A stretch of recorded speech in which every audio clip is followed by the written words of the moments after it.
welcome back to my channel and welcome to my first winter arc vlog. If you don't know what winter arc is, basically it's when you use the winter months to lock in and get your ish together. If you look on social media, there are tons of girls who have started their winter arc series, and what they've done is things like setting new goals for themselves, working on new plans, moving their body more, and I'm going to set my own goals for this winter arc season. If you're in that mode of wanting to be more productive and work towards something for 2025, this is the video for you. As some of you may know, I recently moved to Canada and I've been here for a year now.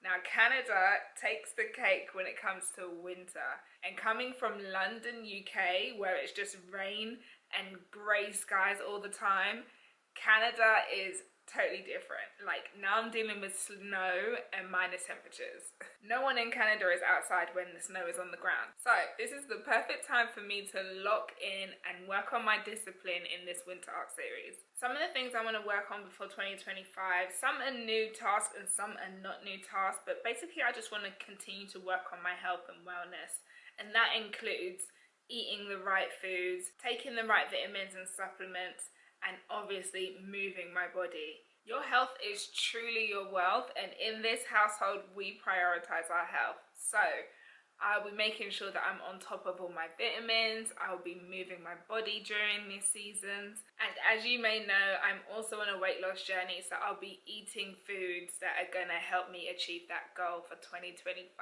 Another thing I'll be working on is becoming more organized. Now, I find myself to be a very organized individual anyways, but there's definitely room for improvement. So I want to do things like emptying my junk drawers, emptying my email inboxes, and other things that I can do to stay organized, which will also help me keep productive and keep a clear mind. I'd also like to work on a skill during the winter months, and one of the skills that I'm really passionate about is being able to cook like my grandma once did. So although I'm on a weight loss journey, I am going to be doing a lot of cooking during these seasons. It's a great time to eat hearty, healthy food, and I want to learn how to improve my Caribbean cooking, so I'm going to be doing a lot of that. Now that it's the holiday seasons as well, you know, we have a little excuse to just enjoy. And finally, self-care is always important to me, and I definitely want to keep it up during these winter months because there is definitely such thing as seasonal depression. Now that we don't have much sun anymore and it's cold outside and all you want to do is snuggle up, I'm going to make sure that I'm going to dedicate self-care days to myself, where I will do things that I love to do, whether it's taking a bath, whether it's getting my hair done or getting my nails done, something that just focuses on me to make sure that I can keep myself in the forefront of my happiness. So if you too have been thinking about what to do during your winter arc seasons, continue watching this video for some more ideas of what I get up to. So currently I am dressed to go to the gym. It is cold today, but you know, winter arc season starts now. So I'm actually going to a spin class, so I will be walking there to get my steps in, moving my body just like I promised, do the spin class, and then most likely walk most of the way back. So we're going to hit that 10k step today. I'm pretty sure we have to at least get close. So far I'm only on 1,900, so I've got a long way to go. I've barely moved today, but you know, we're going to do this. We're going to do this together. We got this.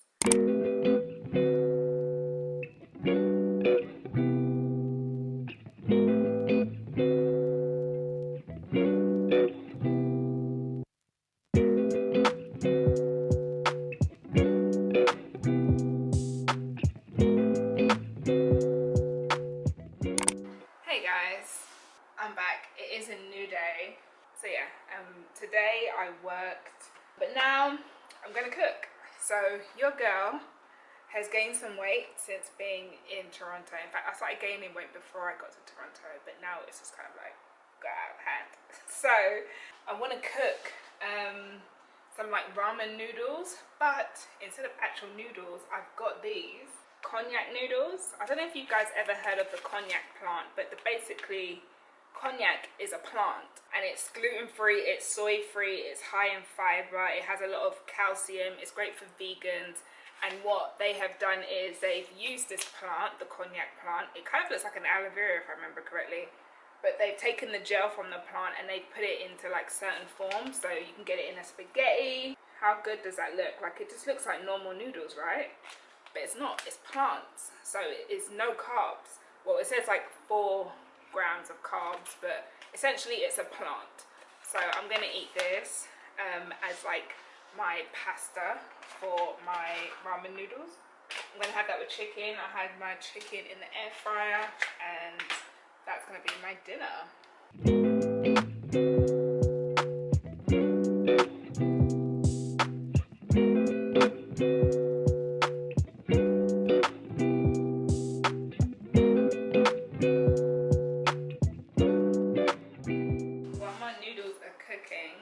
I want to try and make homemade Jamaican ginger beer. Basically, my grand aunt, who actually lives out here in Canada, she made homemade ginger beer out of literally just like ginger. And when I say, like, obviously it's healthy, everyone has like ginger shots and ginger and turmeric shots, you know, the ones that you see in the store, but this is basically me creating my own. Yeah, I'm actually going to try and make it today.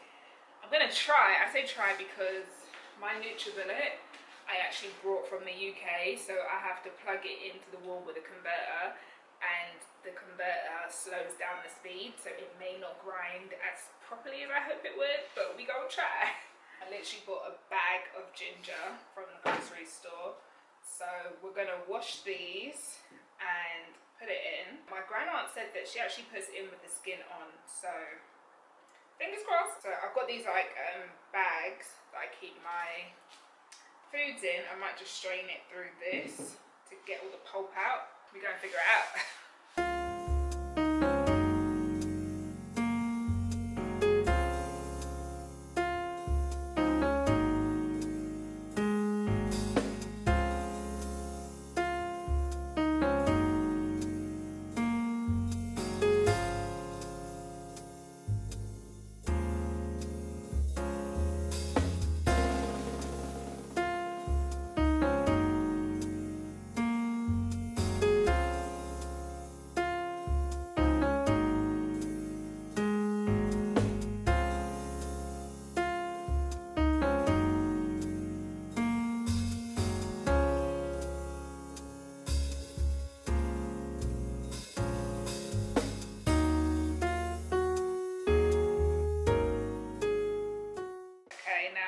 Obviously this is just a tiny little sample, but this is going to take much longer than I thought because my NutriBullet is just not strong enough, so I'm going to come back to it. But let's give it a little taste test. I'm pretty sure the measurements are all over the place. I just kind of threw everything in there.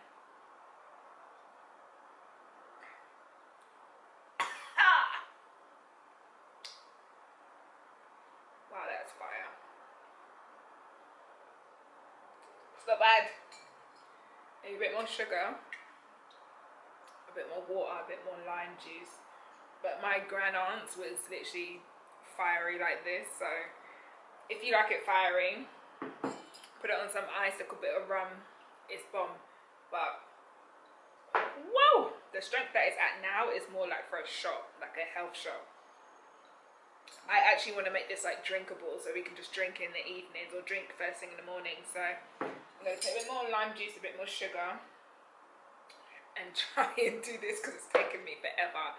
I'm having to dice it, basically grate it to get it in the NutriBullet. It's frustrating, but yeah. If you want to give this a go, that's grandaunt's recipe right there. Chin chin. Ha! Guys, I don't even know what day it is. Today's Friday. Do you know what I have started doing? I started watching Sex and the City. It's something that I've wanted to watch for years. I never watched it, but my older sister was addicted to it back in the days, and I mean like addicted to it. But I've always wanted to watch it, and I lived in New York, so I feel like I at least want to know about that whole Sex and the City experience. But it's quite good. I love that they're like 20-minute episodes. It's more relevant now that I'm in my 30s because they're all in their 30s, so I like it so far. But my hands are so dry, and that's okay because I'm making right now some shea butter. So in this household we use shea butter pretty much to to lotion with. I do have like body lotion that I use as well, but I'm just not really feeling it anymore. Like I want a good lotion, something that goes into your skin, makes you supple, and you know, Shea Butter is good for that. Shea Butter is good for like removing scars and dark circles. And I don't know if you guys know, but I burnt my leg a few months ago now. Like earlier this year, I dropped a hot cup of tea on my leg and I've got this massive scar across my leg. So I want to try and reduce that, as well as like, it's obviously good for like stretch marks and things like that. Like Shea Butter is just where it's at. Obviously during the summer, it's a myth because you will sweat. So I'm whipping up my own Shea Butter. I melted it, I froze it. You have to melt the Shea Butter, you freeze it for a little bit, and then you whisk it. Let's give it a go.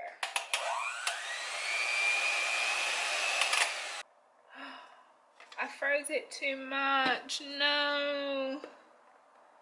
Please don't laugh at me. This is my first time ever whipping my own Shea Butter. But I know it's gonna come out alright. It's gonna come out good. I have every faith. My freezer is on one. My freezer is good. Yeah. Okay, let's do that. So I melted it again, just slightly, not too much. Go.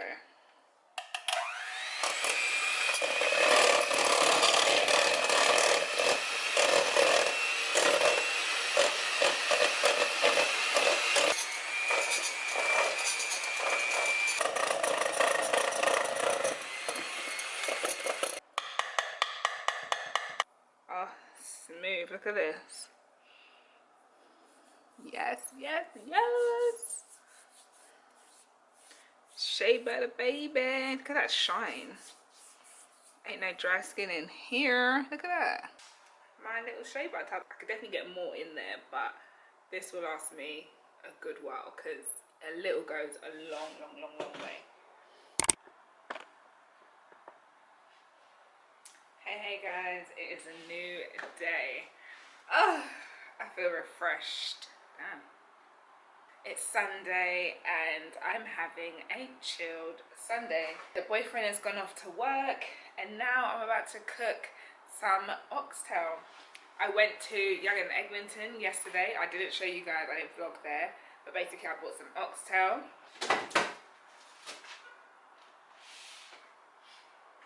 And I'm a Caribbean girl, you understand? I'm a Jamaican and my favorite dish is oxtail. I prefer it over mutton, over everything really. Oxtail, because I'm a bony kind of girl.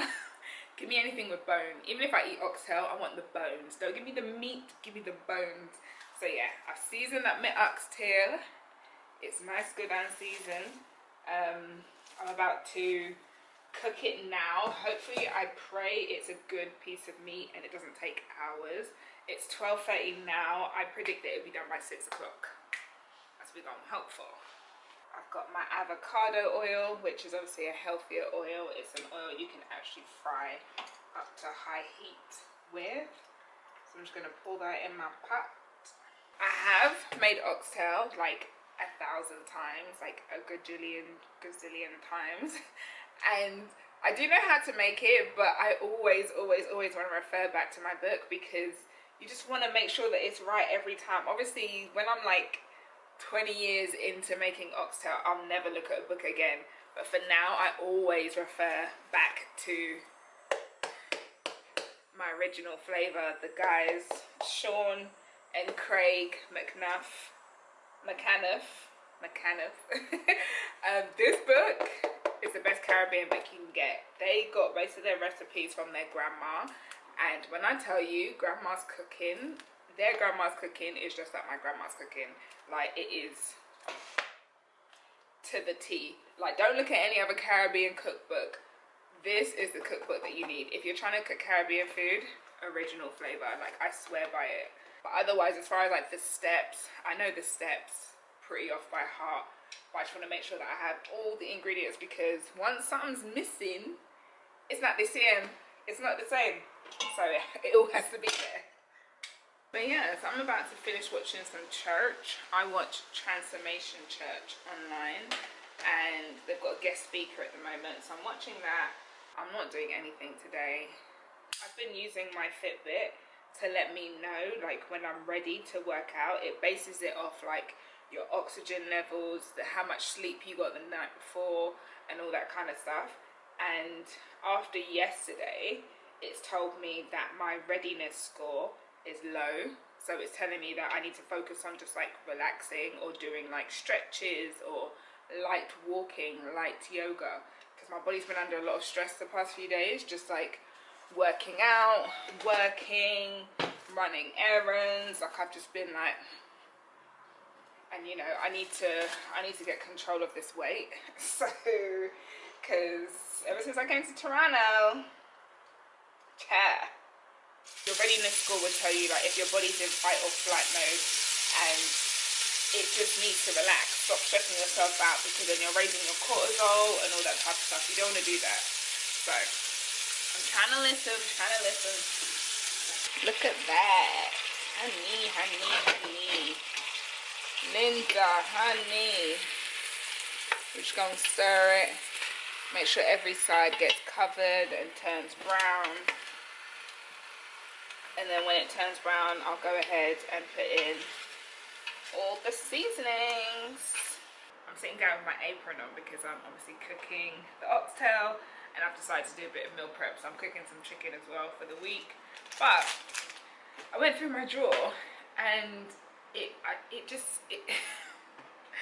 I wanted to know if any of you guys do this, because I definitely do this and I don't know why I do this. It's not something that I've grown up seeing. I don't know why. Maybe it is something I've grown up seeing, but I keep all my receipts for everything. Like, I'm not talking clothes, because obviously you keep your receipts for clothes because you don't know if you're going to return or if something happens. But I like to keep the receipts for obviously like big items. So like we bought a mattress from Costco, so I keep the receipt for the mattress, and you know, like big things that matter, that if anything breaks or if we have warranty, I keep the receipts for.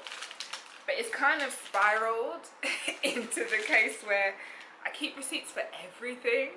And I mean, like, these are bi-weekly shopping receipts, and half of them have like rinsed out, but I don't know why I keep them. So I'm about to go through like this one. Look, there's not even any words on it anymore, and I've kept them since we've been here. So this is almost a year's worth of receipts of like just food shopping. So I'm about to go through this particular drawer because I have a different drawer for the fashion ones. Don't worry, they're separate. But this drawer is like all the big home stuff. So like IKEA, HomeSense, Winners, mostly my Costco and my No Frills shop, which I'm pretty sure I can throw away half of them. There's so many receipts here, it's disgusting. So yeah, I'm about to go through these. Like, girl, there ain't nothing on here, girl. I'm about to throw these out. So, but let me just go through and make sure that some of these don't have things on it that I actually need.